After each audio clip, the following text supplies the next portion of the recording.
Hi, everyone, and I hope you enjoyed the last session. I'm Rachel Thompson, Manager of Development with the Huntington Society of Canada. I'm really pleased today to introduce you to someone much loved by the HD community, Jim Pollard. Although Jimmy's family is not touched directly by HD, he has been there for scores of people over many years as they walk their HD roads in care homes, hospitals, and other residential settings. Jim has a master's degree in special education and has taught at the graduate level for many years. He has also worked as a classroom teacher and a licensed nursing home administrator. He now travels extensively, speaking on care related topics for the CHDI Foundation. He tries to make his talks practical and relevant for everyone. The title of his presentation today is HD201, which builds on the basics, explaining important features of Huntington's disease simply and in greater depth.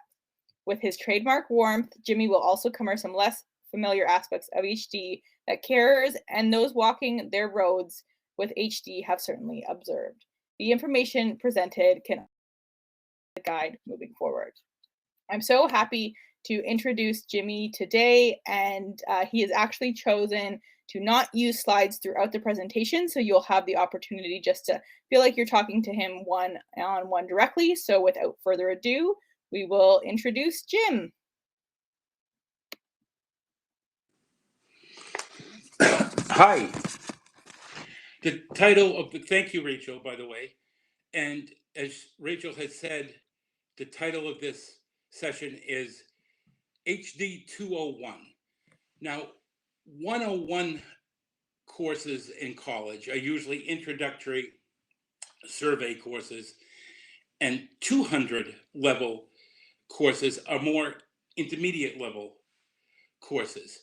So HD 101, like Karina and Bernie and Barb did yesterday, are typically overviews, surveys of signs, symptoms, features, prevalence, stages, um, the genetics, that kind of stuff.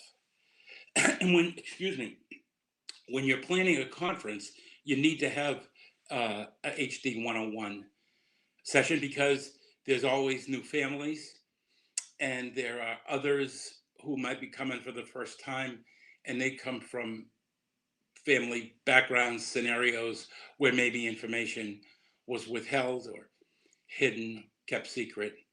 Then there's another group who, a more recent phenomenon, who spend a lot of time with Dr. Google and have more information at their fingertips, a couple of keystrokes than anybody could assimilate. So they come to it and sometimes find it helpful because these introductory sessions kind of organize and put together all the stuff they've gathered from Dr. Google. Excuse me. So I'm calling this HD 201 so I can go beyond that 101 a little bit by doing a couple of things. First of all, I want to highlight three features, signs, symptoms of HD. I want to emphasize three more. And then I want to talk about one that this community has leveraged and continues to leverage, and that is the progressive nature, the duration of the disease, the length of your HD road that we've leveraged as a community, you as a society, and how that has touched you and made Huntington's disease way more than a disease in your life. Now, just one note before I begin. I use the word carer or caregiver. I prefer carer because all of you as carers. As Rachel said, my family is not directly touched by Huntington's disease, but many years ago, Ralph Walker designated me as an adopted cousin, which I was honored by and still embrace. But in your family that is directly affected, You're all carers. If you are walking your own HD road, if you're the one with HD, you're taking care of yourself. And you might have taken care of parents or other family members before you walk your road. If you are a family member, obviously, brother, sister, whatever the relationship, you can be a caregiver to your loved one. And I also think of care couples. And I always think when I'm talking about this, maybe there is a couple looking at a laptop, sitting on a couch together, and they're holding hands. And I'm talking about that everybody's a carer, and maybe the affected one in the couple squeezes their loved one's hand and says, "We take care of each other." So there's that dimension to everybody being a carer too. So with that, I begin with three highlights. The first one, it's really highlighting something from HD101 because in yesterday's session for this conference, Bernie mentioned it. I was really pleased to see it. Often doesn't get mentioned, and it's this notion of motor impersistence. Now, motor impersistence is, as I'm talking to you and trying to stay on track by also looking at some notes. Um, the grasp of the can, the muscles of my fingers and my thumb and my hand, whatever's involved, those contractions maintain. It's said that those contractions persist. If they don't, I drop the can, and it is said that they impersist. So motor impersistence is this neurologic phenomenon where you can't maintain that contraction. Docs learn it as I bet, would tell you, and this serves as a great memory device for this notion. They learn it as milkmaid's grasp, as in milking a cow. So grasp, pull, and let go, grasp, pull, and let go. Don't maintain that grasp as you milk a cow. So that'll help you remember it. If you Google milkmaid's grasp, a whole lot of stuff will pop up because I am admittedly simplifying this, or maybe oversimplifying it. But I want to point it out because it shows up often early to many families. For example, this kind of, at least I see it as the classic story in a lot of families touched by HD, where they will recall that they're driving in a car, excuse me, my Boston accent, a car, driving in a car down along, and their loved one is begun to walk their HD road. They're still driving, they're still working, and they're driving down a nice stretch, let's say, of the Trans-Canada Highway, and their foot is on the gas pedal, and that contraction in their ankle is maintaining a nice steady speed with their foot on the gas pedal. But over time, it kind of comes, not suddenly, comes up, and they realize, oh, I'm slowing down a little bit, not dramatically, but a little bit, and they bring it back up to speed. And then over time, it repeats, and they bring it back up to speed. And if you are a passenger in the car, you may recall, especially if you're a young kid where everything is more vivid, you may recall that maybe driving in a car with mom was like, whoa, whoa. Now, we can't say that's all motor impersistence, but enough of you remember it for me to use that example. So you see it early on, perhaps, and also you see it often. And you see it often in that people often, even though I'm speaking to you right now with this face, note my face, if I consciously try to smile and talk to you about this, maintaining that smile, if I can't maintain that smile for these inability, this motor and persistence thing, to maintain that smile, then my face just goes like this, to flat or neutral.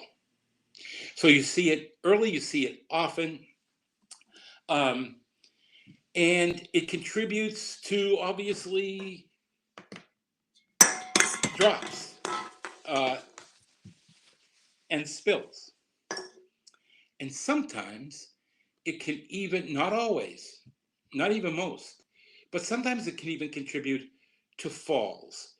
So I wanted to highlight this because it shows up early, it shows up often, and it's woven into some of the other symptoms. And we're going to get combinations of symptoms in a minute, how they come together. So that's the first highlight, motor impersistence. The second highlight is that I want to just underline, if you will, is the notion of balance. So folks' balance gets challenged, ultimately impaired as the years go by. They walk their HD road. And it's interesting for us lay people to see that there are some folks who have really exaggerated movement disorder, chorea, and they don't fall that often. And then there are other people who have very little involuntary movements and other related things, and they fall often. Now, to the trained eye, meaning doctors and physios and occupational therapists, they understand this well, but sometimes for us lay people, involuntary movements can distract or cover up this notion of balance.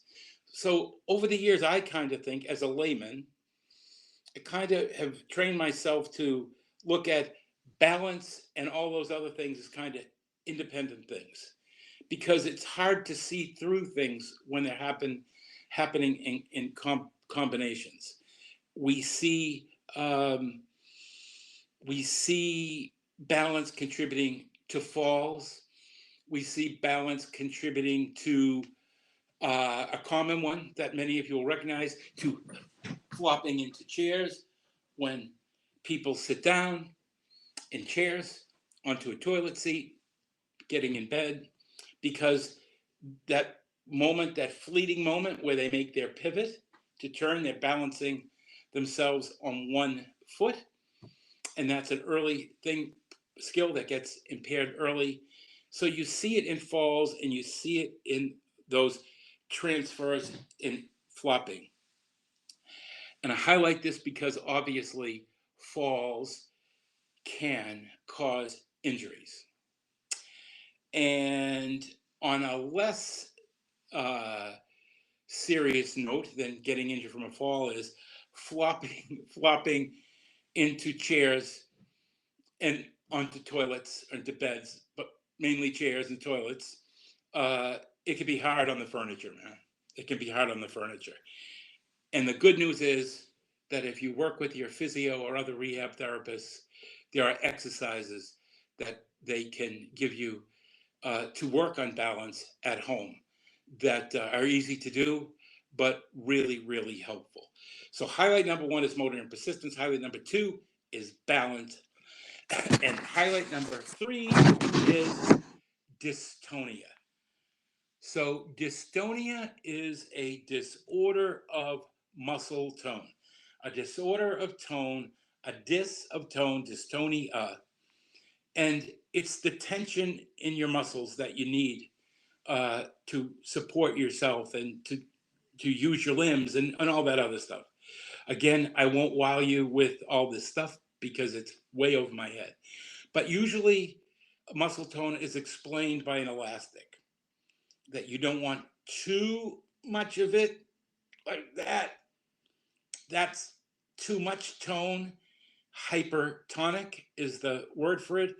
But you don't want too little tone and you get floppy or hypotonic. You want, the Goldilocks principle of not too much, not too little, just right. And your brain does that work for you. This is especially relevant to children, to kids who have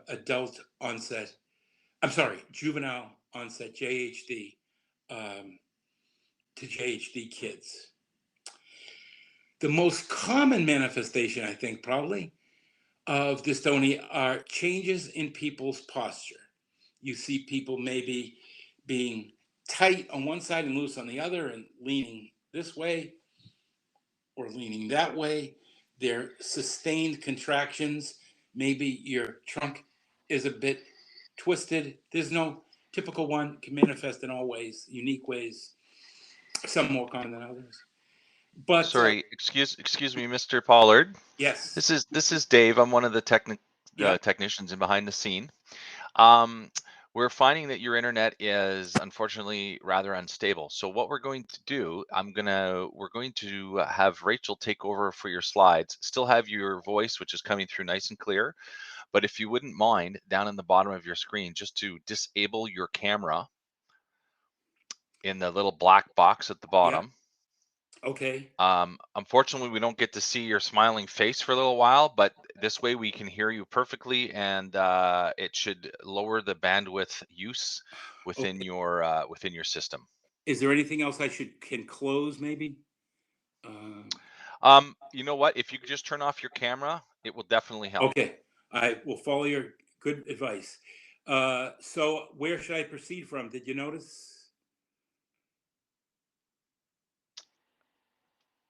There we go. Perfect. I think if you were at highlighting some features, Okay, yep, Yeah, okay. that's yeah, where you were. okay, beautiful. Thank you, sir. No problem. Thanks for the help, man. As you were. So, as you were. So, um, posture, and that there is no typical posture. It could be a number of different things. But as laymen, again, movement disorder can distract us, if you will, from seeing the postural change that to the trained eye of a physio, or occupational therapist or a physician, they see it easier. I highlight this because for two reasons. The first one is that posture can signal or convey attitude to us.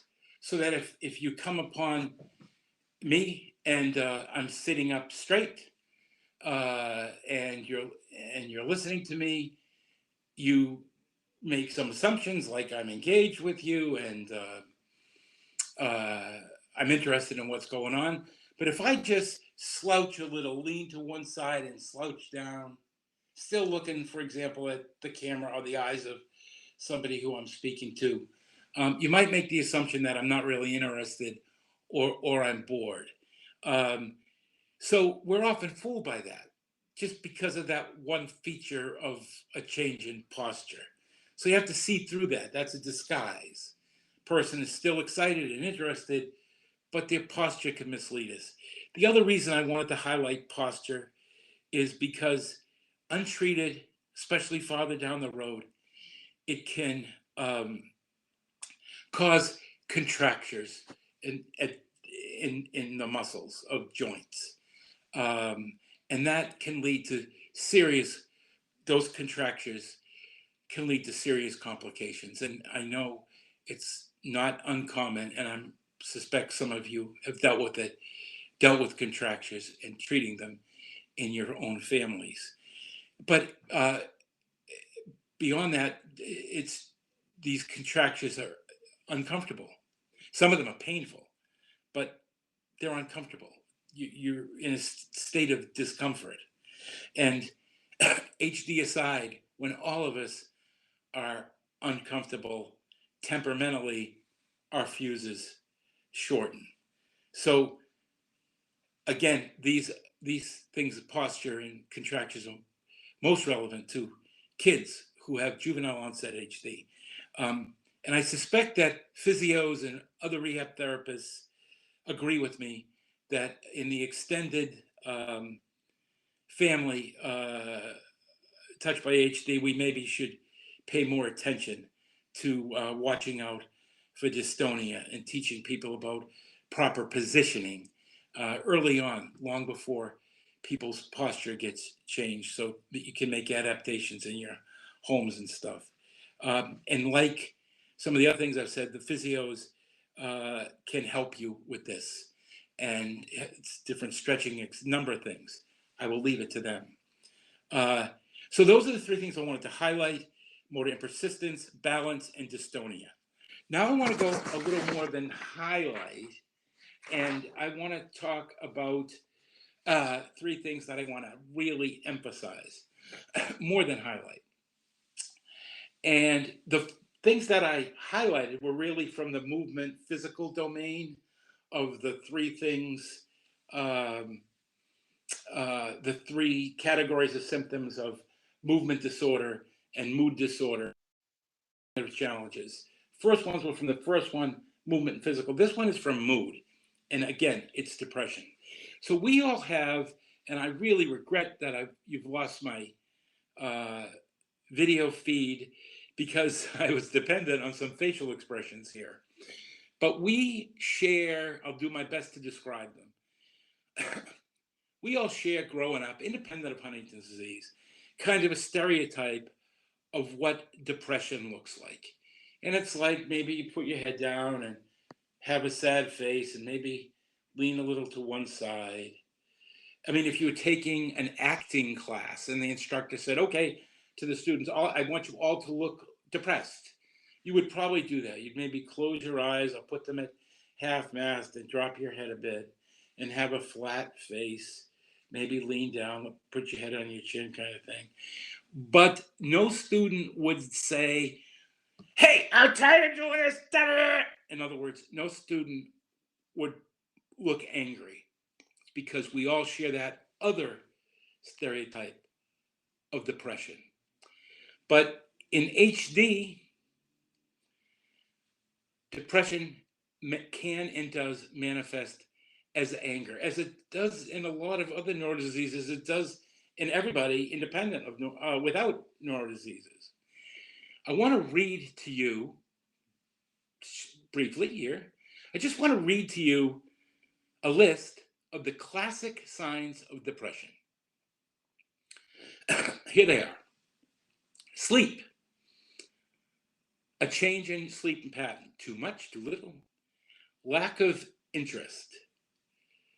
Guilt, feelings of guilt. Lack of energy. Lack of concentration. Change in appetite. Maybe more appetite, maybe less, maybe resulting in weight gain or loss, but change in appetite.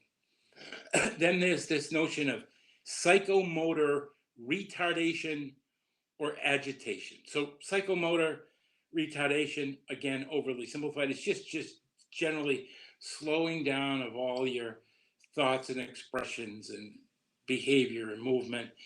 And on the converse, picking it up is psychomotor agitation. And the last one on the list is suicidality.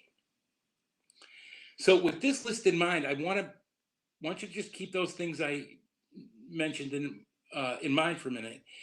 And I want to say some of the things on a list of the cognitive challenges and other features of Huntington's disease. So keep the list of classic signs of depression in one party of your memory, and then on the other side, think of them as I mentioned a couple of these cognitive challenges. So classic sign of depression, lack of interest. HD cognitive challenge, maybe delayed responses in conversation because of delayed processing, or just general apathy that some people do.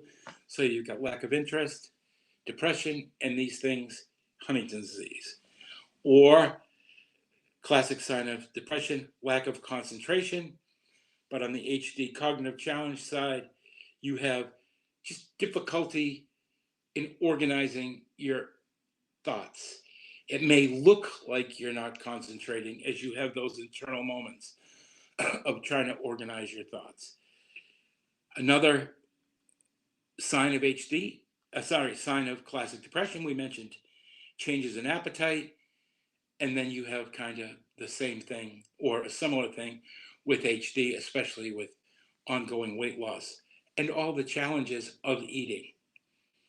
As you think of the list, they kind of come together item by item, and one matches the other in very similar ways.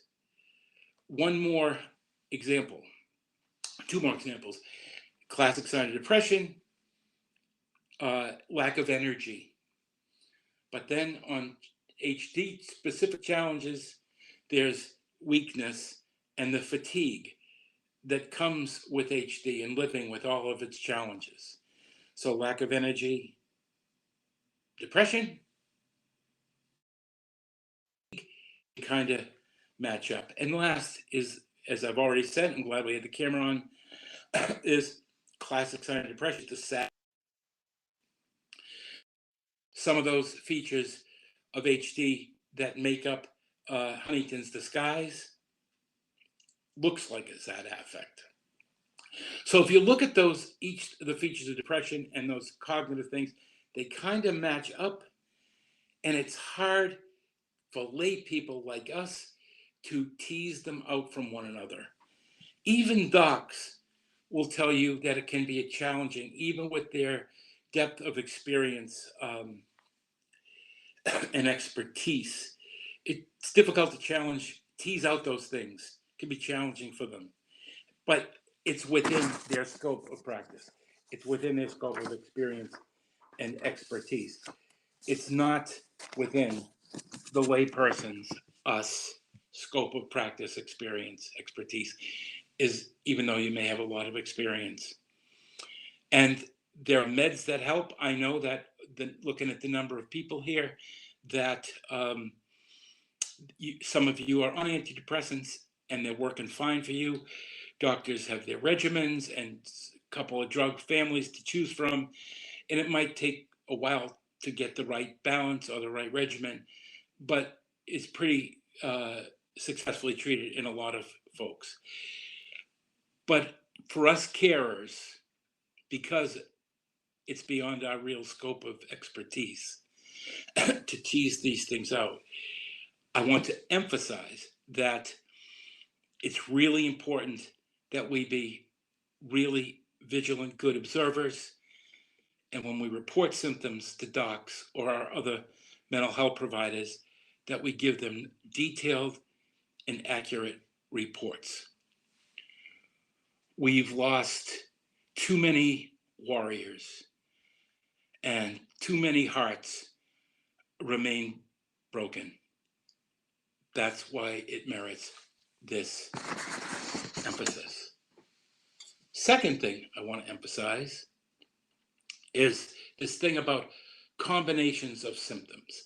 So when you see lists of signs and symptoms of HD, by nature of a list, they kind of discrete things that stand alone. But in real life, as we live and you love people with HD, you never really see anything that's that discrete in isolation. There are combinations of things that contribute to the things you see.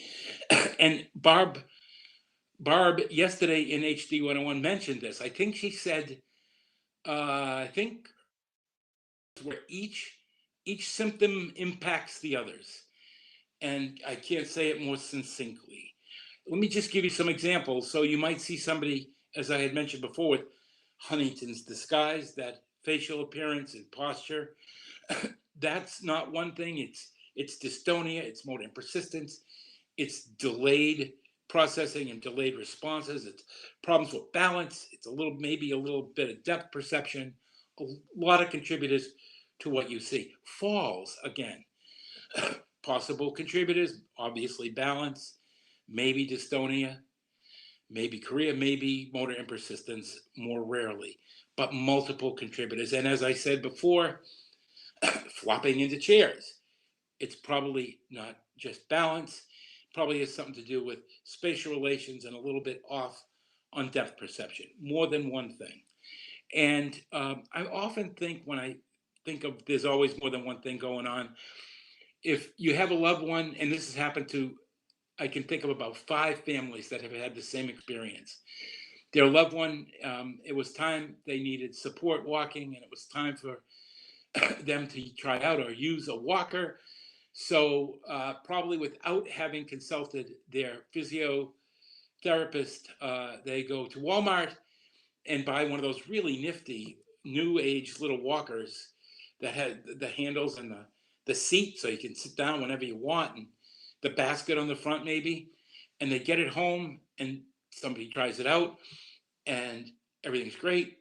Person's glad to have it now, and they grasp the handles and they can't maintain or sustain the grasp on the walker. rendering it not that useful because of the notion of motor impersistence that I had mentioned. So you see, one sees the need for the walker because of problems you have in walking. Also, that other motor persistence with your graphs going on. So as skilled as we get, and you do get skilled, there's always more than meets the eye. Even though we have highly skilled caregivers' eyes, there's always more than meets the eye. The third thing and the last thing I want to emphasize is this notion of memory. Yesterday, I was really excited to see that Barb addressed memory in her their HD101. And her slide about memory, the first column, I think, said something like, what remains intact about memory in HD? Much remains intact. Yes, there are memory challenges and later deficits, but much remains intact. This is not Alzheimer's disease. This is not Alzheimer's disease. Now, given the high prevalence of Alzheimer's disease, I know with the number of people I'm speaking to now that some of you have relatives who are living with Alzheimer's disease now, walking their Alzheimer's road. And I know that just as many of you, maybe more, have lost a loved one as I have. I lost my mother-in-law to a long road of Alzheimer's disease. So we know what Alzheimer's disease is. Those poor souls lose their entire fund of information, their memories. They lose it all. You hear people say, my mother didn't even recognize me. Not so in HD. Not so in HD. You may have some difficulty at points with recalling stuff and organizing it in your head, but this is not a memory primary disease. I emphasize this because of the widespread adoption all across the worldwide family touched by HD of a mnemonic device that's used in awareness campaigns. And you've heard it, and it goes like, Huntington's has been described as like having Alzheimer's disease plus Parkinson's disease plus ALS all at the same time. Yes, those three diseases are all progressive neurologic diseases. But quietly, I recoil viscerally every time I hear HD compared to Alzheimer's disease. If our goal is awareness, the one thing we know, because we're part of the general public too, about Alzheimer's disease, again, is you lose your memory, all of it. Not so with HD. Challenges, yes, but mostly retained. It's not the case with HD, like it is Alzheimer's disease. And I point this out because as if you don't already have enough to be concerned about or worry about as you look forward, look down further down your HD road. It is not a primary memory disease. So those are the three emphases I wanted to make. Depression, things appear to us as combinations. There's always more than meets the eye. And memory. It's not Alzheimer's disease. So to wrap this talk up, I wanted to talk about one more feature that this community has leveraged. And that is the progressive nature of HD. Its duration, how long it is, how long your HD road is. Now, it's measured in years for kids with juvenile onset HD, measured in years, sadly. If you have adult onset HD, it's actually measured in decades, maybe some more and some less, but it's measured in decades. I know this is self-evident, but I want to point this out because the duration of this disease, it being a long road, allows something. It allows us to, obviously, again, this is like saying the sky's blue. Yeah, I know that. But it's long, so it gives you an opportunity to plan. It also, though, gives you an opportunity to act immediately. And I think of all that common sense tells us, but has now been validated in many studies of the value of exercise and a healthy lifestyle. When I think of healthy lifestyle, I think of sleep and giving those neurons a chance to heal themselves. But the importance of things you can do right now, like exercise, adopt a healthy lifestyle. And there are so many people, and I'm sure one or two are listening now, who are wonderful exemplars of adopting these things as they look ahead to their road. And I salute them, as you do, as models to be emulated. The other thing this long duration does is allow us to prepare in all kinds of ways. Some of them are self-evident. Some people you can use this to get your financial house in order and the whole insurance thing. Some people do things like simply modifying their homes. Some use it as time to, as somebody mentioned before, assemble your care team with your regional resource folks. It's time for some people who are directly affected to talk to friends about the changes that they will face and the changes they will see in them, and maybe to discuss that a little. It also allows us to begin to learn some things that take practice.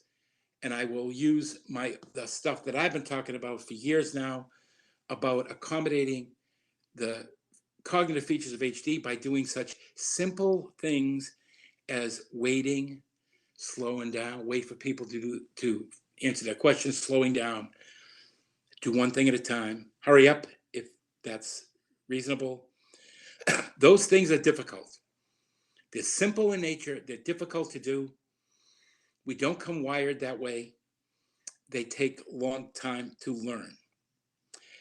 So the long duration allows you to begin to practice those skills because they do change the experience of living with HD to a degree. And all our interactions with folks are a little bit easier, and you can maintain endearing moments with your loved one. And it also, by its duration, allows you to develop a set of skills as caregivers that I have great, great respect for. And it also allows one thing here as I wrap up. It allows you the time to develop a sense of hope. Because it's a long road, a deep sense of hope. Hope, that profound human thing that something good will come your way. Now, people find hope in different ways. Some people follow the advances and setbacks, but the advances of science. And they find hope in science. They follow science, the clinical trials, like they follow the NHL. Others more active, and they're volunteer subjects. They partner with scientists in clinical trials and observational studies. And others find hope in assisting them, driving to those appointments and everything. Some people find hope in their faith in all things, in other forms of spirituality. And some people find hope in care in all its forms. As I've said, if you have HD, you're taking care of yourself. You care for your family. Sometimes folks take care of their extended families, nieces and nephews. And then that care partnership of the people on the couch, people take care of each other. And then we've cared recently in the last 15 to 20 years as the community develops new segments within it, like the youth movement, YPAD, and how important that is. Jacqueline was talking about it in the introductory video of what it means to her. But we care for that group. There's new emerging ones of being at risk and pre-symptomatic and a whole bunch of others. all with unique, compelling needs. And now we're addressing those, and we care for those sub-segments of the community. And some find it in affiliation. In this case, the Huntington Society of Canada, which Ralph and Ari Walker was founded on hope that together as care partner, if you will, they partnered with other families across Canada, could do something about HD. Who knew it might be looking into screens, but here we are. But it was built on that deep sense of hope and all that people have contributed to it. So my concluding point is this. HD101 is about Huntington's disease, but it's a long way from those practical features of dystonia and motor impersistence, all the way through talking about this profound notion of hope. And that's because this is so much more than a disease. It's so much more than being a patient in the good hands of care teams, but so much more than being a patient. It's your life, it's your family across generations. So my point of Huntington's 101 is to recognize and acknowledge and celebrate the breadth and depth of your involvement, that living with HD or walking the roads of your loved ones together as families, as teams, as the Huntington Society of Canada. Celebrate all the love you've given and received, all that you've done, all that you've achieved, partnering with science and moving it along to the point where Ray Truitt can show us photographs of subatomic DNA strands or with subatomic photography. It's incredible. And all you've achieved in supporting each other by connecting with other families in Canada who share the same commitment and experience. A friend of mine in Paris named Emily Hermant, some of you may know her, coined a term for you, and that makes the point that this is more than a disease that you have, that it becomes who you are in a sense, based on how much you give and your commitment to your own families and the extended families, and then all of us professionals like me who you've either kidnapped or hooked and reeled in. And her term is Huntingtonians. We are all Huntingtonians, and we stand until it ends, until there's a treatment. We stand united. So, thank you for this opportunity. It is a privilege to speak to you, spend time with you. Go Bruins. Over and out.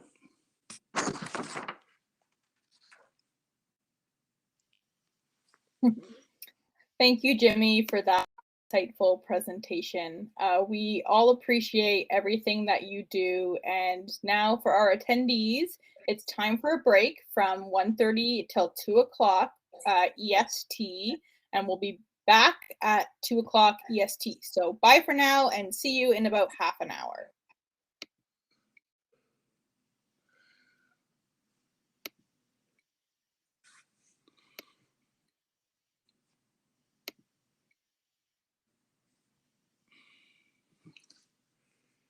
Can you hear me?